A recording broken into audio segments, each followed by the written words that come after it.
Gusto po nating mag-comment dito sa parating na 3-day rally na gaganapin sa Luneta at diyan sa EDSA.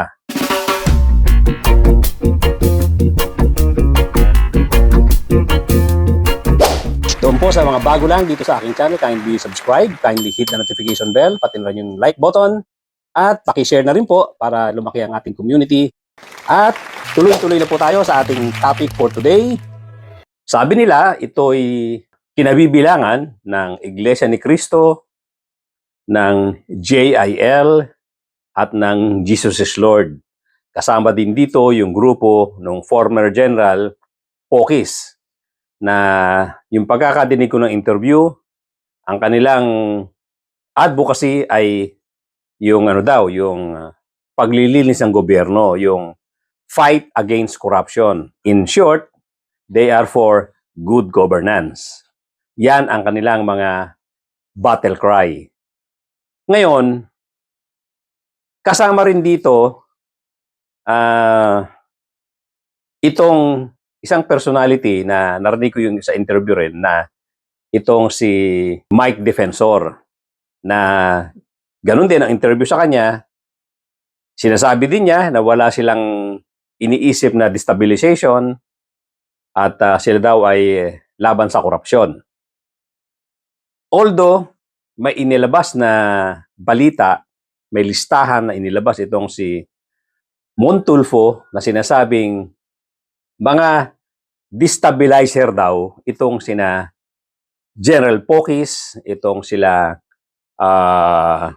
Mike Defensor, kasama pa rito sila Marculeta, marami siyang sinabing pangalan. Kasama itong sila Chavit Singson, kasama itong mga Dutertes, at sinasabi pa nga nung balita ni Montulfo na ang financier daw nito ay itong si Sara Duterte at itong si Pulong Duterte. So yun po ang bali-balita. At may mga iba pang personalities na binanggit na hindi ko na maalala ang iba. So ngayon, ang tanong ko rito, kung talagang ang grupong ito ay hindi para sa destabilization at ang grupong ito ay para lang talaga ihayag ang kanilang disappointment doon daw sa mabagal na proseso ng mga pag-iimbestiga tungkol dito sa anomalya ng flood control or anumang anomalies sa gobyerno, merong mga katanungan naglalaro sa isip ko. Katulad ng, kung talagang ang grupong ito ay gusto ng malinis na gobyerno, clean and honest government, at ayaw ng korupsyon,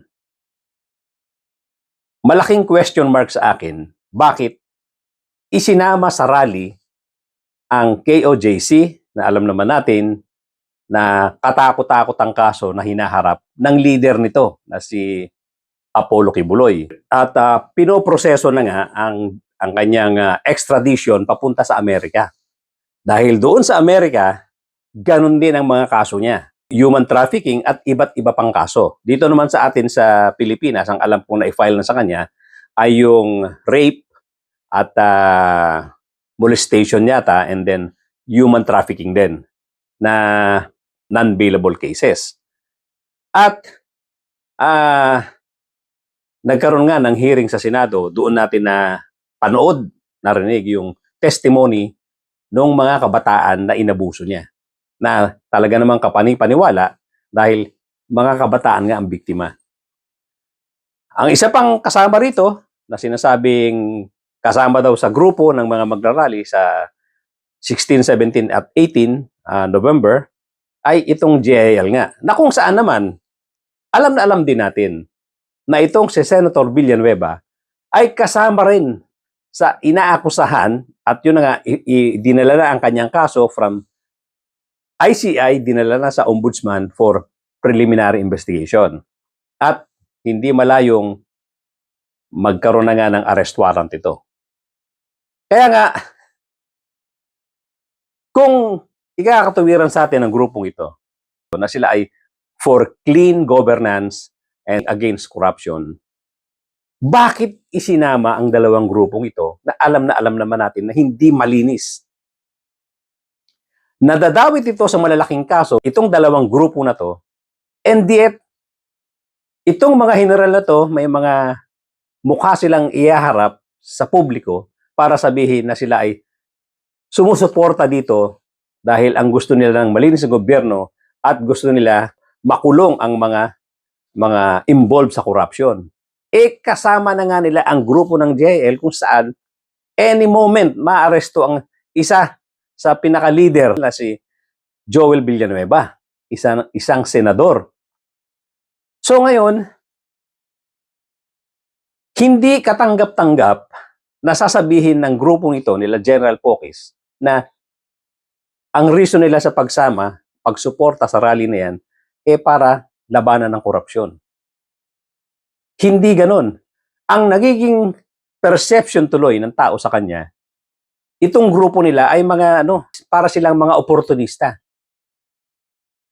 Lalong-lalo na nung in-interview siya at sinabi niya na kung aabot ng milyon-milyon itong rally na to at magkaroon ng pagkilos papuntang Malacanang, wala kami magagawa dun. Parang sinasabi niya, hindi namin pipigilan yan. Although sinasabi niya, ayaw nila ng destabilization at hindi sila nag-a-advocate ng pag-change ng leadership sa Malacanang. Pero, nung ini-interview nga siya, ang sabi niya, wala daw silang magagawa. Kung ang tao daw ay kikilos at pababait itong si PBBM. Something to that effect. So, mahalata mo na iwas pusoy lang itong si Pocis. Ayaw niya lang diretsuhin na ang talagang purpose nila ay pababain si PBBM. At natitiyak ko sa November 16, 17, 18, marami dyan nagsisigaw na pababain si PBBM, mag-resign ka na PBBM. Sigurado yan. Ayaw lang nilang diretsuhin aminin na yun talaga ang purpose nila dahil siyempre umiiwas sila sa kaso.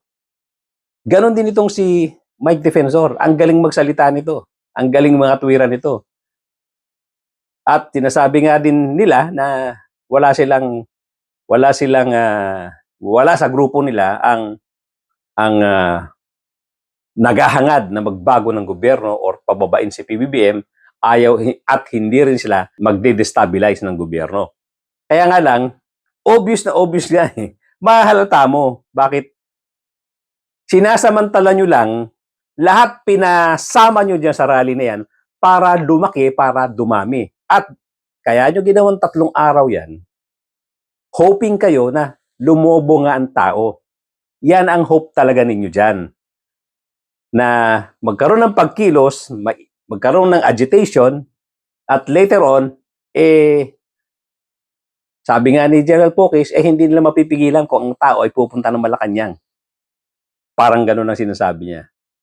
Pero, hindi raw sila for destabilization. Hindi ba dapat manggagaling sa kanya na isang responsible na ex-general, sasabihin niya dapat, pipigilan namin yan dahil ayaw namin ng destabilization. Suportado namin ng gobyerno. Pero hindi, ang sabi niya, wala kami magagawa. Kung ang tao ay umabot ng milyon-milyon at sumigaw na yan, pumunta ng Malacanang at pababain si PBBM. Halatang halata. Marami sa kanila talagang mga oportunista. Naghanap sila ng opportunity na ma-agitate ang tao at magkaroon ng pagkilos para pababain si PBBM. Yun lang yun. Kasi nga, alam na alam natin na sa grupo nila, mga supporter ito ni Digong Duterte na hanggang ngayon hindi makaget over doon sa pagkaka-aresto ni Digong Duterte. At alam naman natin, ang gusto nilang umupong presidente diyan sa Malacanang ay itong si Sara Duterte. Dahil lahat sila makikinabang. Ang malaking problema ng mamamayang Pilipino, kung mangyayari yan, itong effort ng kasalukuyang gobyerno na hulihin, ipakulong lahat ng mga may kasalanan sa pagnanakaw, lahat na may kasalanan dito sa flood control projects na to, mapanagot at ikulong. Lahat ng yan, kung mangyayari ang gusto nila, yung pinapangarap nila na bumaba si Bongbong Marcos at umupo si Sara Duterte, mabubura lahat ang mga kaso ng mga taong yan. Yan po ang pinakamasaklap. Wala pong panalo ang mamamayang Pilipino dito. Ang DDS, tuwang-tuwa, siguradong matutuwa sila dyan sa mangyayari na yan. Pero ang tanong ko sa kanila, ano ang magiging pakinabang ninyo? Kahit naman ngayon, ubod ng yaman itong mga Duterte. Nakita niyo naman kung magkano ang gastos niya sa abogado niya pa lang sa dahig. Magkano ang ginagastos ng pamilya niya na halos linggo-linggo papunta, pabalik-balik ng dahig ng the Netherlands. Isipin mo kung gaano kalaki ang gastos niyan.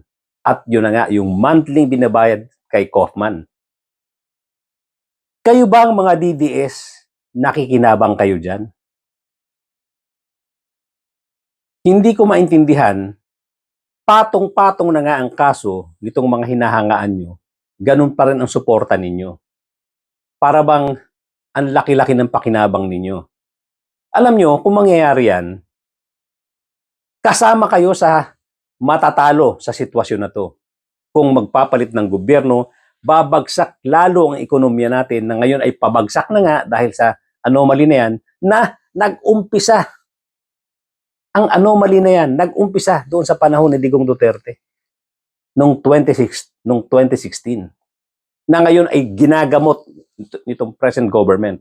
Pinipilit na magamot. At sana nga may mangyaring maganda sa ginagawang pag-iimbestiga na yan.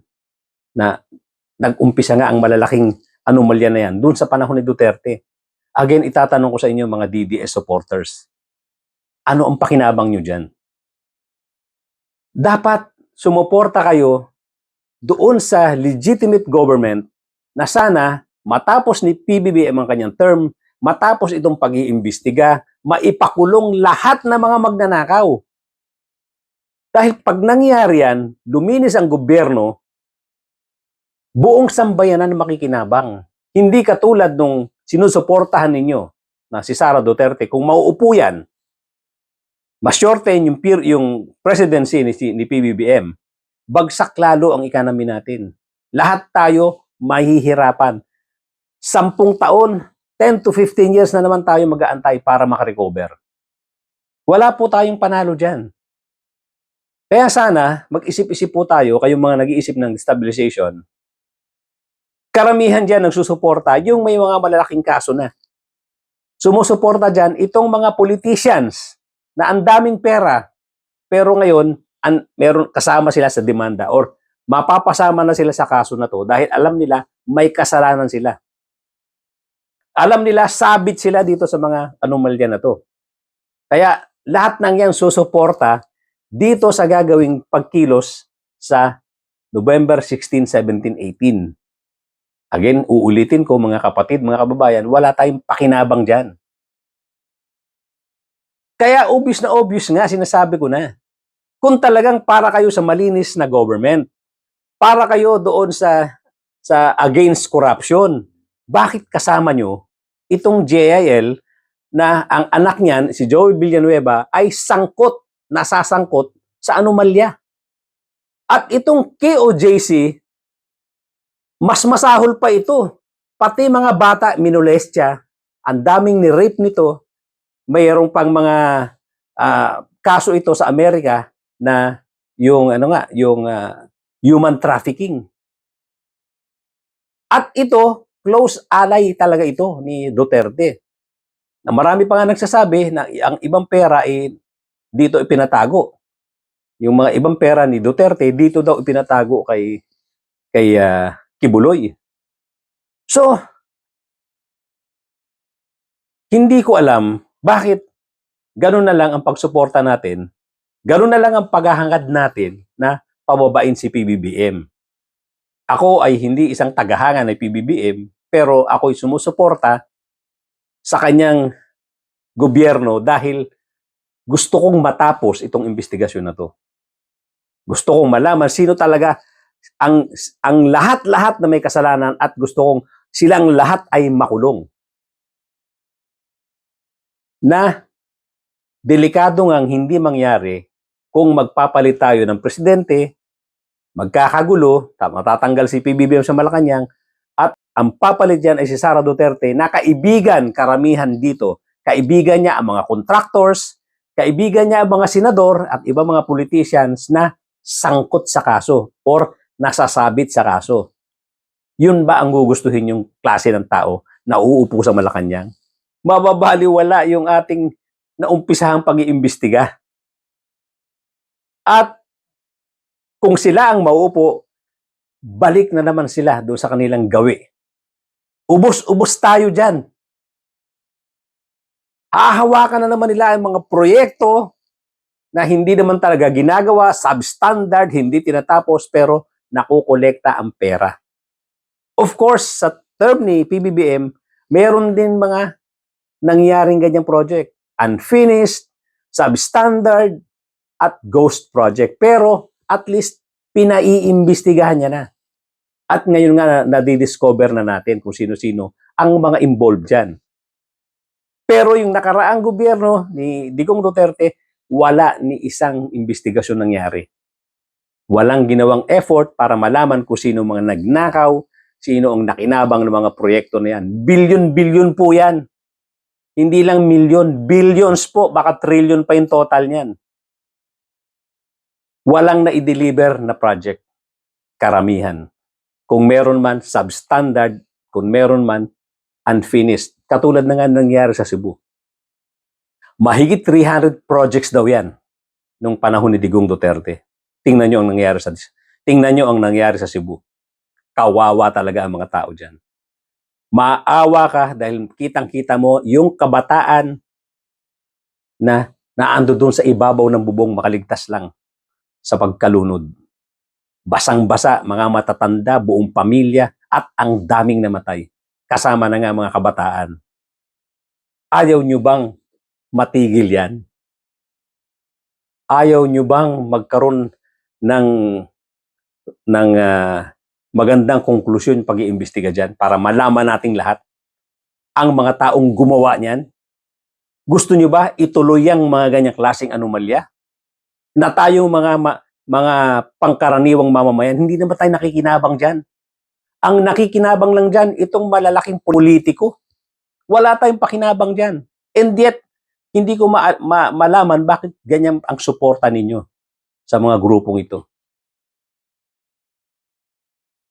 Sana itong magaganap na rally, huwag umabot sa gulo.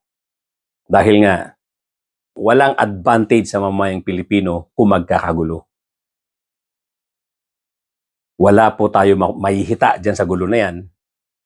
At kung magkakaroon nga ng change ng leadership ng presidente, matatapos ang mga investigasyon na nangyayari ngayon, makakaligtas lahat ng mga buitre, lahat ng mga magnanakaw na nakinabang sa mga proyekto na yan. Yan ba ang gusto nyo mangyari?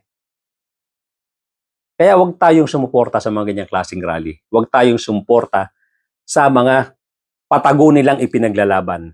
Hindi po sila for good governance. Hindi po sila laban sa korupsyon. Iba ang iniisip nila. Ito yung mga hindi maka-get over sa pagkakakulong ni Digong Duterte. Itong si Pokis, para siyang hindi general kung magsalita. Para siyang hindi dating general kung magsalita. Ang bagal-bagal daw ng proseso ng pag-iimbestiga hanggang ngayon daw walang nakukulong. Halata mong nang-agitate. Ikaw, nung dati kang general, alam mo namang merong korupsyon kahit nung panahon ninyo. Nung ikaw ay nasa pwesto, nasa active service, ano ang ginawa mo? Hindi mo naman pwedeng sabihin ang linis-linis ng gobyerno nung araw na ikaw ay nasa pwesto. Nung ikaw ay nasa active duty pa. Ano ang ginawa mo? Kung talagang ikaw ay for good governance. Ngayon, retirado ka na, secured yung iyong pension, gusto mo mangkumbinsi ka ng mga sundalo na nasa active duty? Yan ba gusto mong gawin? Gusto mo itaya nila yung kinabukasan nila, total ikaw naman ay retirado na at ikaw ay nakikinabang na sa pension? Ganun ba? Pero nung ikaw ay nasa active service, bakit hindi mo yan ginawa? Yung magrevolusyon or gumawa kayo ng aksyon laban sa gobyerno na alam nyo namang meron ding korupsyon ng panahon na yon. Ngayon mo sasabihin niya na gusto nyo ng good governance. At gusto nyo pa mangkumbinsin ng mga sundalo na sa active service. Gusto nyo itaya nila yung kanilang serbisyo. Pero nung ikaw ay nasa serbisyo, hindi mo namang ginawa yon. So, nasan doon yung talagang dedikasyon para sa isang malinis na gobyerno. At alam naman natin, nung sinasabi mong napakabagal ng investigasyon, alam natin ang procedure, alam natin ang proseso dito sa ating justice system. Hindi po pwedeng pabigla-bigla. Kung hindi, madidismiss lang ang kaso ng mga yan. Kung hindi maayos ang pagkakakuha ng mga ebidensya. Alam mo yan, isa kang dating general. Nang-agitate ka lang, kaya mo sinasabi na bakit ang bagal-bagal. Tingnan mo sa Supreme Court. Kailan pa nagpetisyon itong mga abogado ni Digong Duterte tungkol sa pagkaka-aresto ni Digong at pagkakadala sa dahig? Kailan pa yon? Hanggang ngayon, wala pang resolusyon. Yan ang sinasabi ko sa iyo, proseso ng ating justice system. O yun, ba't wala kang comment doon? Hindi ba ilang buwan na yan? Sobrang bagal, di ba? Sobrang bagal. Hanggang ngayon, wala pang resolusyon ng Supreme Court. Iyan ang sinasabi kong justice system natin. Ngayon, itong ilang buwan na ginagawang pag-iimbestiga tungkol dito sa corruption, tungkol dito sa flood control projects na to, ngawa kayo ng ngawa na ang bagal-bagal hanggang ngayon wala pa nakukulong. Uulitin ko. Iyan po ang kinagis na nating justice system dito sa atin. Hindi ganun kabilis. Hindi ganun kabilis. At yung pagpa-file ng kaso, pag hindi mo iningatan yan, minadali mo yan, madidismiss lang yan. Pag-isipan mo maigi ito, General Pokis. Ilang buwan na nag-file ng petisyon or ng kaso ang mga lawyer ni Digong Duterte. Hanggang ngayon, wala pang resolusyon ang Supreme Court. Ngayon, sabihin mo, gaano kabagal ang investigasyon na ginagawa sa flood control project na yan? Ilang buwan pa lang yan. Ilang buwan pa lang mula nung sabihin ni PBBM na mag-imbestiga. Kung ikukumpara mo doon sa tagal na wala pang ginagawa ang Supreme Court, yun ang mabagal. Hindi ba? Ganyan ang justice system sa atin. So yung sinasabi mo, ang bagal-bagal ng investigasyon din sa flood control project, pang-agitate lang yan. Alam mo naman talagang mabagal ang justice system. Hanggang dyan lang po muna mga kapatid, mga kababayan. Thank you so much for joining me today. At doon po sa mga bago lang sa aking channel, kindly subscribe, kindly hit the notification bell, pati na rin po yung like button. Mag-comment po tayo para tingin natin sa ating mga kinauukulan, yung ating mga hinaing, yung ating mga comments, at malaman nila na tayo ay nakikinig, nanonood at nakabantay sa kanila. Paki-share na rin po natin para makatulong sa paglaki ng ating Mundin Channel. Thank you so much, ladies and gentlemen, at mga kapatid, mga kababayan. Magkita-kita po tayo muli.